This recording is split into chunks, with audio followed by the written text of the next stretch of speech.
One of the things that I've learned from this point in my life experience is that us doctors are trained to be models of health and well-being, but we also kill ourselves in the process in our training, and we pick up bad habits. And so part of that bad habit is being superhuman and being able to try to go with little sleep, an average like maybe 4 hours sleep. So case in point, when I was rotating through general surgery, I was just amazed at some of these general surgeons where they're operating at 3 a.m. in the morning. And that rotation, I had the least amount of sleep. And so I carried that part of that training as a doctor into when I became a clinician. I put myself last. That set me up for metabolic syndrome. That was a recipe for not only diabetes, but I also know down the road, if I continue that, also Alzheimer's and dementia. Hello and welcome to Along the Way Life's Journey.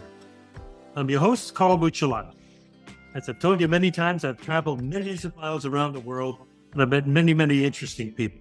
And one of the things that's come true to me over all those years is everybody's got a story and everybody's got a wonderful story to tell, and only they can tell it. Because when they do, they motivate and inspire other people. I have such a young man with me today. His name is Matthew Nguyen. He's a doctor. He's a health coach. He's a wellness counselor. But more than anything else, he's a man who's dedicated to supporting and helping people, especially entrepreneurs, find their healthiest and wealthiest person of themselves without eliminating or overcoming their natural professional values and their goals in life. We all have goals in life. And sometimes we need a little help in reaching out to those goals. Sometimes the help is in wellness. Sometimes it's in professional counseling. But he's a young man who's suited to do both. He's the head of the Wellness Center. I think I said that right, didn't I? No, I didn't. It's the name of the academy is again? Help Offense Academy. Help Offense Academy. Right. So please welcome my dear friend, Matthew. Matthew, welcome to the show. Thank you. It's an honor to be here. Thank you so much. You know, I've known you now for a few weeks. I was introduced by someone that we both know very well. And we've been working together for a couple of weeks. And I find you to be a remarkable young man. I really do. I think you're dedicated, you listen, you're focused. And those are the kinds of things that people need to be if they're going to assist someone else. And it seems to me you are a very altruistic person. Your goals in life is to help others. And that's admirable, very admirable. Tell us a little bit how you came to this place. Before I talk all about your professionalism and what you do and how you help people, maintain their enthusiasm, tell us about Matthew. Who is Matthew? What's your origin? How did you get to who you are? And I'm sure you have a story, because I know you have a story. You have a number of stories. So tell us a little bit about you. Yes. Wow. Thank you, Carl. It's just, again, I'm so honored to be here, and where to start, but I guess start from the beginning. Right. So I came from humble beginnings. I kind of grew up in a family of like 5 siblings uh, in Southern California. So I was very fortunate enough to be graced by God and divine providence that our family was able to leave Saigon when Vietnam fell in 1975 because of my dad and my uncles having military connections, uh, fighting alongside with U.S. Servicemen. And so my parents came and brought us kids. And at that time in 1975, there was just 3 siblings, myself and 2 other brothers. The 2 other siblings came later afterwards, but my parents had nothing but the shirt on their back and nothing else, and just you know, um, full of hope and dreams. And they were able to make of themselves and make use of the American opportunity of uh, picking up yourself by the bootstrap and making of yourself. And so, um, humble beginnings, grew up somewhat kind of poor. And that also, my parents kind of had myself and my brothers share in on the hardship of that, nothing is granted in life. You kind of have to work for it in a sense. So, Good start. yeah, it humbled me that I didn't take things for granted, and it also instilled in me a lifelong sense of appreciation, gratitude for even the littlest things. So for me, even to this day, if I receive like something that just lights me up, I don't take it for granted. I'm just so lit up and happy that it's just feeds into my wellness. But going back, I am grateful to be able to live and grow up in Southern California and make of myself. Um, I didn't know myself as well back then as I know myself now, but I remember being very shy and introverted. I had some problems with my English speaking language skills at the time. So I actually had to uh, have more extensive time in elementary school just to pick up speed with the other classmates on being able to speak English more proficiently. So I remember speaking Vietnamese quite more often back then. And that helped to this day. So there's still some Vietnamese patients that I can converse basically. And they appreciate that I can still retain some of the Vietnamese language. So um, not extensive, but just good enough to be able to communicate with them. But going back, there's a lot of trials and tribulations that kind of helped shape my childhood to who I am. And I remember part of growing up that there was a lot of anxiety. So part of that anxiety is not knowing um, myself and some of the uncertainties in life. Yeah. So yeah, but to cut it up and wrap it up and answering your question, that humble beginning is what kind of shaped me to who I am today. To um, appreciate my station in life and how you know the receiving of gifts and opportunities to better yourself, and so that you can also share it and help other people as well. Okay, so you learned very early in life not to take anything for granted, not to take anything without value. You value things and you put them to work for you. And you're a dedicated person. When you have a goal, you go after it. And that served you later on, I understand, because you had some illnesses that helped direct you into this wellness vision that you have now, because you had to overcome physical illnesses yourself as you were learning how to help other people. Do you feel comfortable talking a little bit about that?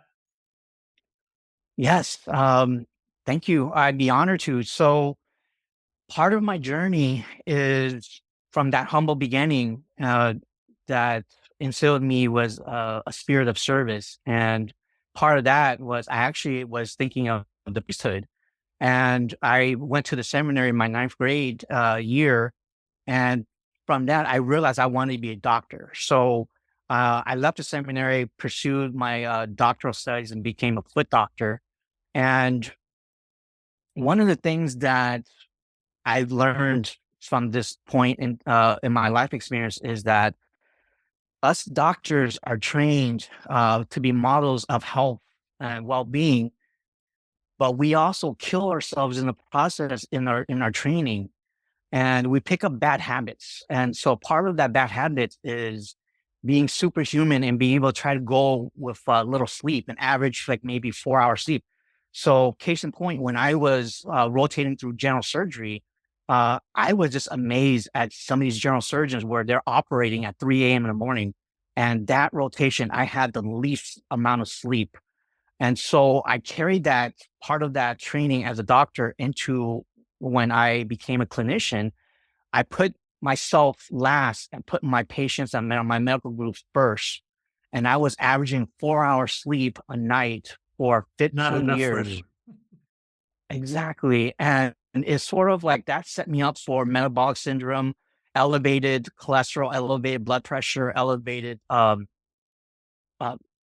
LDLs and blood sugar. So uh, that was a recipe for not only diabetes, but I also know down the road, if I continue that, also Alzheimer's and dementia. So embarrassing enough, despite being a foot doctor, I became ill with a family history of type 2 diabetes. The stress from working 12, 16-hour days and not having boundaries and putting myself last um, eventually took its toll and I became pre-diabetic.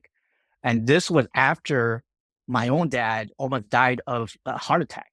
And Wow. by the grace of God, he was able to, um, just before his trip overseas, he had chest pain. So we had that chest pain checked out and he was having a heart attack um, right that moment. And so he ended up having to have like a emergency procedure surgery and that saved his life. And then Can you when my imagine own if wake he up had been call, on when a I plane flying over the Pacific when it happened rather than catching it before the plane took off? I mean, that's God's intervention right there. Absolutely. yes. Yes, you're so right. So by the grace of God, he was able to catch it before he left because if he had not had those chest pains and he had that heart attack on the plane or overseas, he would not have made back from that trip. Amazing. So your dad was spared. You were still running around chasing your tail 18 hours a day. You got sick and you realized there's got to be a different way to do this. There's got to be a way to take care of body and soul as well as being excellent at what you want to do for other people. And so you developed programs that virtually took you out of your diabetic condition, correct? Okay. Correct. Tell Yes. us about So those. yeah. So I, embarrassing enough, again, being a foot doctor, became ill myself, and from being the doctor, being confident to being uncertain and fearful as the patient, and my world was turned upside down.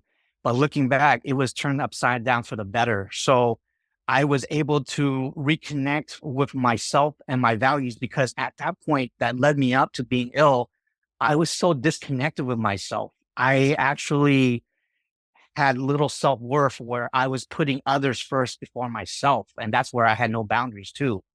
And so that's where I didn't honor myself. And having something as simple, you hear it so much, but it is a fundamental truth. You need 7 hours sleep.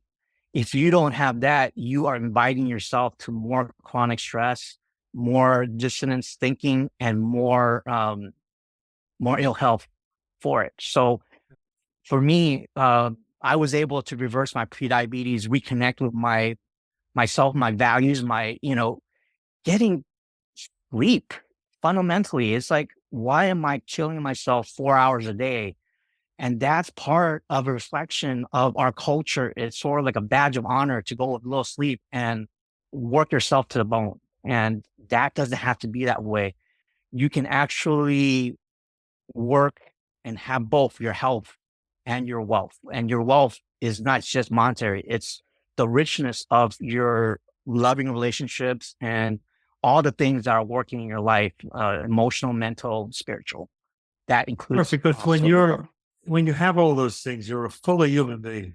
You have your happiness, you have your peace, you have your health, your vision is clearer. You're able to do the things you set upon doing, and it's really not selfish. In a way, it's better for the world around you because when I tell people all the time, one of the things I learned, I've traveled millions of miles around the world.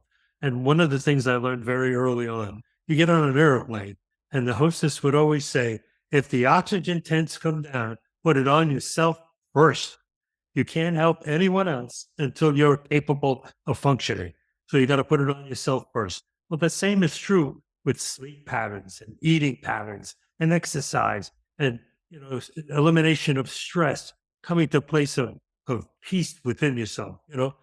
I used to always probably proud of myself. I get up first light in the morning. Okay. First light in the morning could be 6 o'clock, could be 5:30, depending upon where I was in the world. Sometimes it was 4:30 in the morning. But I went to sleep early enough to get up at first light in the morning. and it made me a healthier person.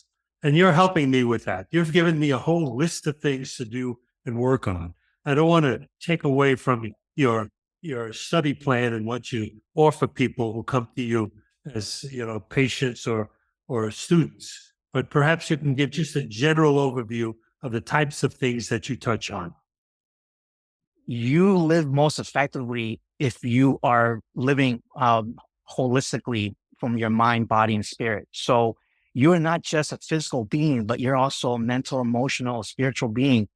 And when you have that all in tandem, you are firing on all, effective rockets, in the sense that a lot of what I touch upon with my life experience and my passion is going back to fundamental truths. If you don't have these fundamental steps in place, you're going to set yourself up for more pain and disappointment and what have you. So a lot of things, it just goes back to mastering yourself by mastering the fundamentals, and then you can always add more mastery Right. and tools and what have you. But you got to have these fundamental things. And one of the fundamental things is, I've already touched upon it, is sleep. To honor yourself and give yourself 7 hours sleep. And it's just, okay, I just do one more hour of work and then I'll slip by with like 5, 6 hours sleep. That just builds up a point where it becomes a bad habit. And if you don't catch yourself, uh, you're going to end up what I ended up with having an illness with a family history that sets me up for it. So being aware of the fundamentals uh, kind of helps protect you in living a joyful, healthy, long health span life. So you just touched on something that I think we should touch on also for those who are watching now. Yes, it's very important to recognize what your goals are and what your parameters are individually, so you can work towards keeping yourself healthy and focused. But I think it's very important for people to understand their families of origin as well. What are you predisposed to with your DNA? What are the kind of things that might come down as family illnesses or family traits that you may not even be aware of? Maybe you should ask your parents while they're still around, so you get some history and know about these things. A lot of people, it used to be a thing when everybody was so happy to know what their history was and their ancestors were and proud of their names and what their origins were. Now it's like a homogenized world out there. Everybody just wants to know what's the next record or what's the next tech tool, and they don't look backward enough. They're tripping forward because they're not resting backwards. They don't know what's back there. They don't know what to stand on. Don't you think that's a valuable part of knowing how to stay healthy? Yes, good point. And what I know as a doctor and from my own life experience is that you have these risk factors with your family history, but it doesn't have to be expressed. If Right. you live your life effectively, if you live your life in a lifestyle that serves you, and that goes back to what I was saying, it's just the fundamentals of, just like you said, it's just having that sleep, having that, stress manageable, having that effective nutrition, movement, and all the other things. It's just when they work in tandem and they work holistically, you are operating at your peak performance and being able to maximize your potential. So just like a piano, you don't have to hit the right keys to get that illness. If you are empowered and know how to live effectively, tweaking your lifestyle, that you can avoid hitting certain piano keys so that you don't get the illness. Interesting. I imagine you have to keep the piano tuned also. So that's like your body. You got to keep it tuned. Yeah, so we would sometimes maintain our cars better than ourselves, and that's kind of a sad commentary on our society. Okay. I know one of the things that you have guided me to is to spend less time looking at the news. Look at headlines, maybe one or two stories behind it, but don't get so focused in the news because most of it is all baloney anyway, and it changes on the day. And I agree with that. I think that's very true. However, I want to ask you some questions that are related to the news and having a background of coming here from another country and not speaking the language and your family struggling to assimilate into the community. Uh, I'm sure you have seen what's going on with these immigrants around the United States and this 7 million people that suddenly the doors were opened up and thrown into the country. Some of it is very well, it may be good for human beings, but it's not necessarily good for human beings if they don't have a place, an education, an opportunity for work. And many of these people are never going to have that because they're not prepared with any doctrine of it, or they don't even speak the language, in some cases. And I saw something interesting on TV yesterday. They talked about how the New York City school system just opened for business again for the year, and 19,000 children with 40 or 50 different languages are being dumped into the school system with no health records, no background experiences. Many of them can't read, from many different languages, and the teachers are expected to take them and do something with that. I can't imagine anything good coming out of that. Can you, having experienced the difficulty with language and coming from a foreign culture, coming to the United States, can you possibly see how that's great an extension from what you experienced could be good? Could any of that be good for people? There's so many levels and stratas to it. So on a grand scale, it is just sort of like a overwhelming influx of stress that can, if you don't have this proper system in place, Yeah. that can also be overwhelming and stressful, and for both parties. So, let alone not having use of the language and just being, thrown in a situation where you're out of your comfort zone. Yeah. So, um, but also in my humble opinion, is sort of it goes back to my own faith, where there's divine providence working in the background. And so it's just having that trust and faith in that we can't see it with our senses and with our eyes, but divine work is happening in the background to Yeah. address that situation Yeah. and help the people in it. Going through my own experience, having to assimilate, learning a new language, assimilating a new country. Thankfully, I was 3 years old at a time and going through, what I went through. That I was very flexible and adept and being able to learn quickly. Mm. So it depends on the person too, but who knows? From this, you're going to actually have also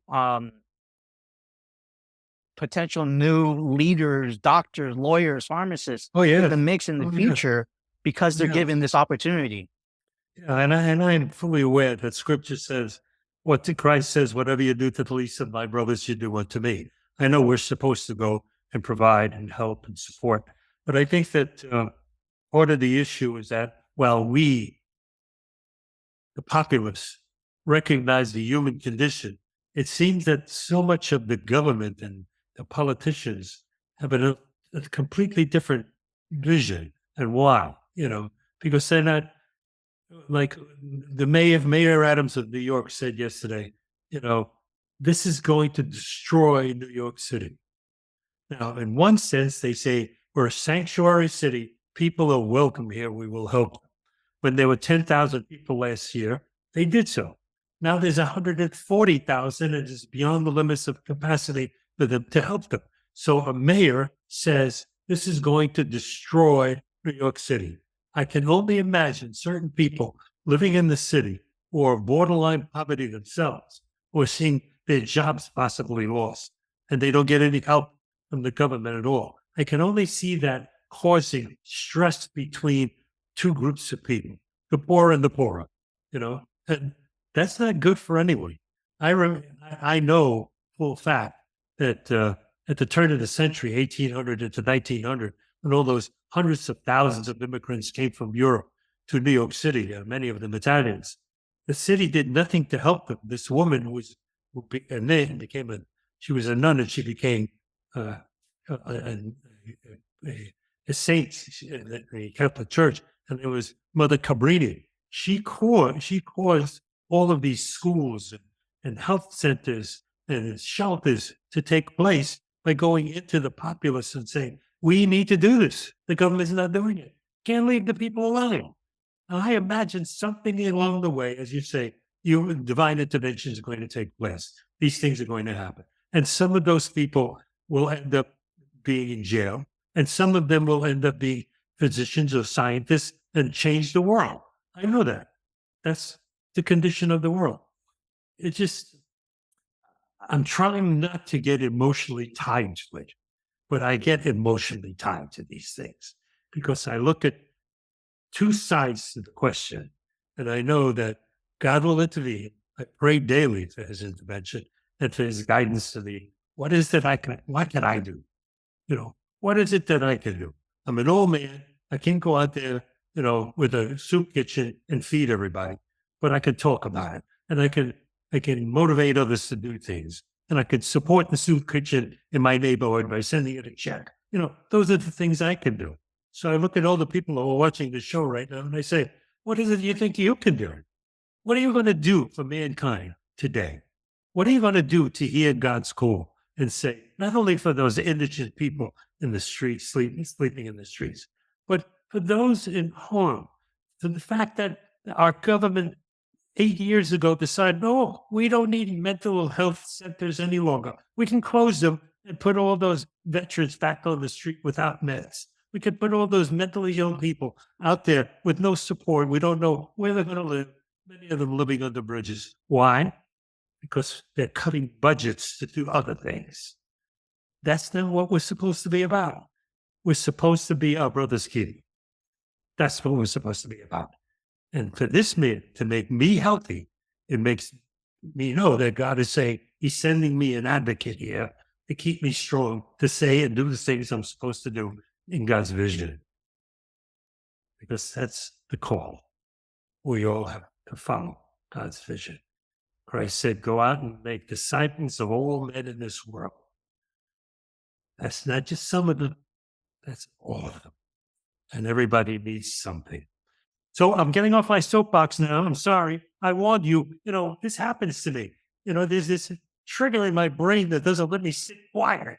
So I'm going to be quiet. I'm going to listen to you because you are my guide. You're my teacher here. So I'm back to you, Matthew. I'm off my soapbox. Yeah, no, I can just feel the passion and the emotion. And that is something that, again, you want to be able to harness. And I see you harnessing it. You may not recognize it, but you are doing a lot with your podcast and spreading awareness and knowledge and wisdom. So, take that in and don't take it lightly. You are doing great things. I certainly hope so, because I've been blessed in so many ways. I've had more lives than a cat. I should have been dead so many times, and he has stabbed me over and over again. So I certainly hope I'm doing what he wants me to do. And you are. I know you are. You have a spirit in you that touched me the minute I started to talk with you. I knew something inside of you was wonderful, and I connected with you immediately. That's why when Matthew said, you got to talk to Matthew, I said, okay, I'll do it. I did it for him. And then I started to talk to you, and I realized you're really something I should know about for me. And then the more I heard you talk, I knew you have to be on this podcast. You have to have people hear what you do. So entrepreneurs come to you, they have difficulties, they have stress, they have, poor self-image, and you help them find the better person that they could be to fulfill their goals, their professional goals. Talk about that, because that's your job right now. That's what you do. Yeah. So thank you, Carl. I'm very touched by your kind words, and it's just feelings mutual. I'm so honored to be connected, and being in this space right now with you and the people listening. So what I am broadcasting about is that because I am that myself, besides being a physician, I became a health coach to try to help others avoid what I went through with chronic stress, overwork, burnout.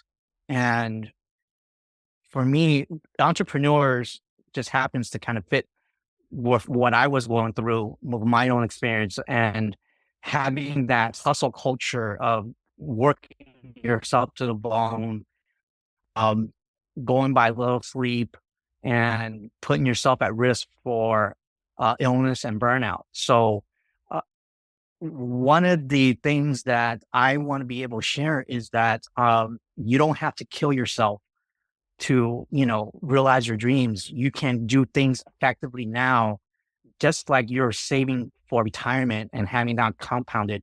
You can be doing uh, things now that you can feed your physical bank. So that's because that's your first asset. And if you don't have the foundation of your health and well-being, anything else will be on a shaky foundation of, not being able to enjoy not only your health, but your wealth. And so that is my mission. And part of my message is that, you know, being connected with your values and your well-being, and not have it run over by society, being connected and knowing yourself and saying, you know what? It feels good to sleep 7 hours. I'm going to honor myself getting 7 hours sleep each night. It feels good to not only be productive, but also have some reflection time so that it also puts a break on overthinking and stress. So to honor yourself, having these boundaries and connecting with your well-being sets you up to be able to have better habits and thinking that you perpetuate your well-being for the long game, not just the short game. Right. So you're building the house on a solid foundation, not only financially, but spiritually and emotionally and physically. Right. Yes. That's great. That's great. Well, ladies and gentlemen, I sure hope this show has been beneficial to you. I hope it's reached you in a place where you can stop and pause and think about your own life and the things that you do, because that's why Matthew is on this show, to help you to understand that you can have a more robust, healthier future. You can live a full life and accomplish the things that you have set as your goals. Maybe they're financial goals, maybe they're spiritual goals, maybe they're just a sense of happiness. Whatever it is, you can do it. You can accomplish it. You can accomplish it. Now you can reach Matthew in the show notes. There's going to be all his contact information, all the links to reach him. Just click on it; it'll go automatically to his website and to his LinkedIn thing and all that. You'll be able to reach it. I don't have to tell you to write it down now. It's all going to be in the show notes. And I'm sure you're going to have questions. I'm sure you're going to want to know things specifically about your own questions.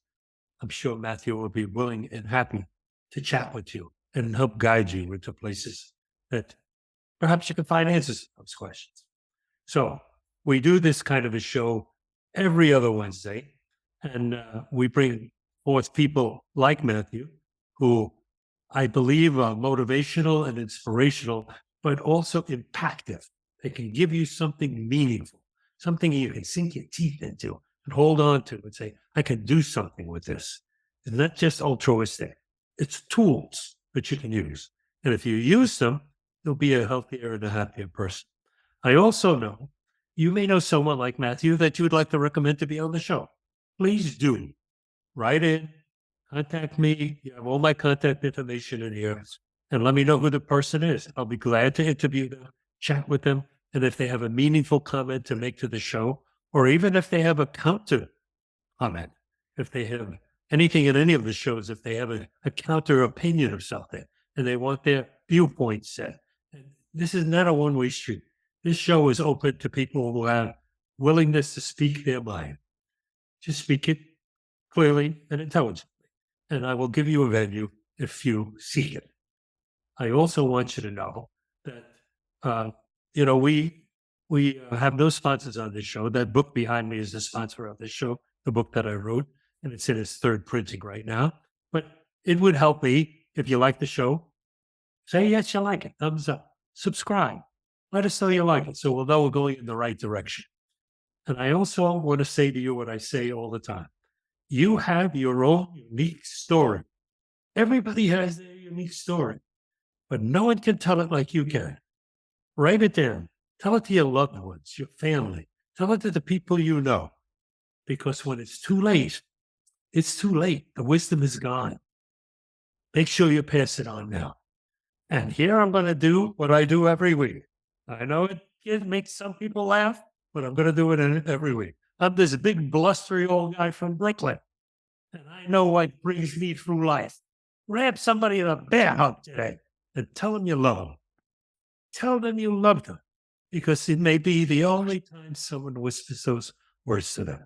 Let them know God loves them. Tell them you love them. I love you, Matthew, and thank you so much for being on this show. I appreciate you so much. Last thing you want to say to anyone?